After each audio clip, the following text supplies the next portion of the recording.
Hi అండి. అందరూ ఎలా ఉన్నారు? బాగున్నారా? ఈరోజు 'బ్రహ్మముడి వచ్చి' సీరియల్‌లో ఏం జరుగుతుందంటే కావ్య ఆ! అదేనండి రామ్. అదే మన రాజుకి గతం మర్చిపోయాడని షాకింగ్ న్యూస్‌గా తెలుస్తుంది. అప్పుడు తన రియాక్షన్ ఎలా ఉంటుందో మనం సీరియల్‌లోకెళ్ళి తెలుసుకుందాం రండి. నిన్న రుద్రాని పీక పట్టుకొని అటు ఇటు గుంజిందని చెప్పాను కదా కావ్య. ఏంటే నా భర్త ముందు నువ్వు దీపం వెలిగిస్తున్నావు? అతను బ్రతికే ఉన్నాడని చెప్తున్నాను కదా! చెప్తే వినిపించుకోవట్లేదు ఎందుకని? అని గట్టిగా అరుస్తుంది. పీక గట్టిగా పట్టుకుంటుందనమాట రుద్రానిది. అప్పుడు రుద్రాని ఊపిరి పీల్చుకుంటా కూడా చాలా కష్టంగా ఉంటుంది. అప్పుడు కావ్య అంటుంది, నీకు ఊపిరి పీల్చుకోవడం కూడా ఇప్పుడు కష్టంగానే ఉంది కదా! అలాంటప్పుడు బ్రతికున్న నా భర్త చచ్చిపోయాడని నువ్వు అంటుంటే నాకు కూడా అలాగే ఉంటుంది. అనేటప్పటికి రుద్రాణి అంటుంది, వచ్చిందమ్మా ఈరవనిత. నీ భర్త బతికే ఉన్నాడని నువ్వెలా చెప్తున్నావు? అని గట్టిగా అరుస్తుంది రుద్రాణి. కావ్య కూడా అదే విధంగా అరుస్తుంది. నా భర్త చనిపోయాడని నీ దగ్గర సాక్ష్యం ఏంటి? అని అంటుంది కావ్య. అప్పుడు రుద్రాణి అంటుంది, నీ చెల్లేగా రాజు బట్టలకి రక్తం మరకలంటిని ఏ పులో సింహం వచ్చి తినేసింది అని చెప్పింది కదా! చెప్పింది కానీ నువ్వు చూసావా? అని అడుగుతుంది కావ్య రుద్రాణిని. రుద్రాణి, మరి నీ భర్త బతికున్నాడని నీకెలా తెలుస్తుందండి? ఆయన బ్రతికున్నదన్నది నిజం. అలాంటిది నేను చూశానని చెప్తున్నాను కదా! ఎందుకు వినిపించుకుంటలేదు ఇంట్లో వాళ్ళందరూ? ఆయనకి ఇంక నుంచి మాత్రం దీపం వెలిగించడం, పువ్వులు పెట్టడం అవన్నీ చేశారా బాగోదని గట్టిగా అరుచుకుంటూ అప్పుని తీసుకొని, పద అప్పు మనం హాస్పిటల్‌కి టైం అయింది వెళ్దాం అనేసి అప్పుని తీసుకొని ఇక కారులో వెళ్ళిపోతుంది హాస్పిటల్‌కి. అదేవిధంగా అక్కడి నుంచి రామ్, యామిని కూడా హాస్పిటల్‌కి వస్తారు. వచ్చిన తర్వాత అక్కడ రిసెప్షన్‌లో అడుగుతారు రామ్‌ని. రామ్ పక్కకు కూర్చున్నాక యామిని ఎలా అనుకుంటేది, రామ్ పక్కకు వెళ్తే బాగున్ను. ఆ అమ్మాయి ఎవరు? అసలు ఆ గతం ఏంటి? ఎందుకు రాజు పదే పదే ఆ అమ్మాయి గురించి ఆలోచిస్తూ ఉంటాడు అనేసి అనుకుంటుంది. ఈ లోపల రాజు కూడా అదే విధంగా అనుకుంటాడు. యామిని బయటికి వెళ్తే బాగున్ను. నేను తన ఎవరో, ఆ అమ్మాయి ఎవరో నాకు ఎందుకు గుర్తొస్తుంది? తనను తెలుసుకోవాలి ఎలాగైనా అనుకుంటారు. ఈ లోపల రామ్ వాష్రూమ్ వస్తుంది యామిని బయటికి వెళ్తానంటే, సరే బాబాయ్ వెళ్ళిరా అంటుంది. ఇదే అవకాశం అనుకుని యామిని రిసెప్షన్ దగ్గరికి వెళ్ళి, నిన్న మా బావ ఒక అమ్మాయిని జాయిన్ చేశారు కదండి, ఆ అమ్మాయి అడ్రస్ ఎక్కడ ఉందో తెలుసా అని అడుగుతుంది. ఇప్పుడు నెట్వర్క్ స్లోగా ఉంది మేడం, కాస్త వెయిట్ చేస్తారా? మీరు ఆ అమ్మాయి అడ్రస్ మీకు చెప్తాను అంటాడు. సరే అంటుంది యామిని. ఈ లోపల నర్స్ వచ్చి, మేడం డాక్టర్ గారు మిమ్మల్ని రమ్మంటున్నారు అంటుంది. బావ వాష్రూమ్కి వెళ్ళారు, వెళ్ళొచ్చాక వస్తామమ్మా అంటుంది యామిని. సరేనండి అనేసి వెళ్ళిపోతుంది. అబ్బా ఈ నెట్వర్క్ ఇప్పుడే స్లో అవ్వాలా అనుకుంటూ అలా ఉంటుంది. ఈ లోపల రామ్ కూడా అదేనండి మన రాజు డాక్టర్ గారిని కలిసి, నిన్న నేను ఒక అమ్మాయిని తీసుకొచ్చాను కదా మేడం, ఆ అమ్మాయి అడ్రస్ మీకు తెలుసా అంటే, లేదండి మీరు వచ్చి జాయిన్ చేశారు, ట్రీట్మెంట్కి డబ్బులు ఇచ్చారు, ఆమె కోలుకున్న తర్వాత ఎమ్మటే వెళ్ళిపోయింది కంగారుగా, నాకు తన అడ్రస్ ఏమీ తెలియదండి అంటుంది. లోపల నర్సు మళ్ళీ యామిని దగ్గరికి వచ్చి, డాక్టర్ గారు బయటకు వెళ్తున్నారంటండి, తొందరగా రండి అంటుంది. అప్పుడు యామిని రాముని ఎతుక్కుంటూ బయటకు వస్తే, ఏంటి బావా అంటే, నువ్వెందుకు ఇలా వచ్చావు, నేను వచ్చేవాడినే కదా అంటాడు రామ్. సర్లే డాక్టర్ గారు బయటికి వెళ్ళే పని ఉందంట, రండి మన ఇద్దరం వెళ్ళి చూపించుకోవాలి కదా హాస్పిటల్ అంటే, సరే అనేసి డాక్టర్ దగ్గరికి వెళ్ళిపోతారు రామ్, యామిని. వాళ్ళు డాక్టర్ దగ్గరికి వెళ్ళగానే ఇటు నుంచి కావ్య వచ్చి, నిన్న నన్ను జాయిన్ చేశారు కదండి ఒక వ్యక్తి, తన అడ్రస్ మీకు తెలుసా అంటే, వాళ్ళు ఇప్పుడే మీ గురించి అడిగాడు మేడం, అదిగోండి ఆ రూమ్లో ఉన్నారు వెళ్ళండి అంటాడు ఆ రిసెప్షన్.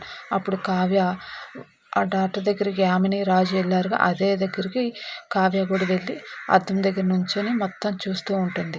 రాజుకి ఎప్పుడో యాక్సిడెంట్ అయ్యిందని, మీరు గతం గుర్తు తెచ్చుకుంటే మీకు బ్రెయిన్ బ్రెయిన్ డ్యామేజ్ అవుతుందని డాక్టర్ అన్నీ చెప్తాడు.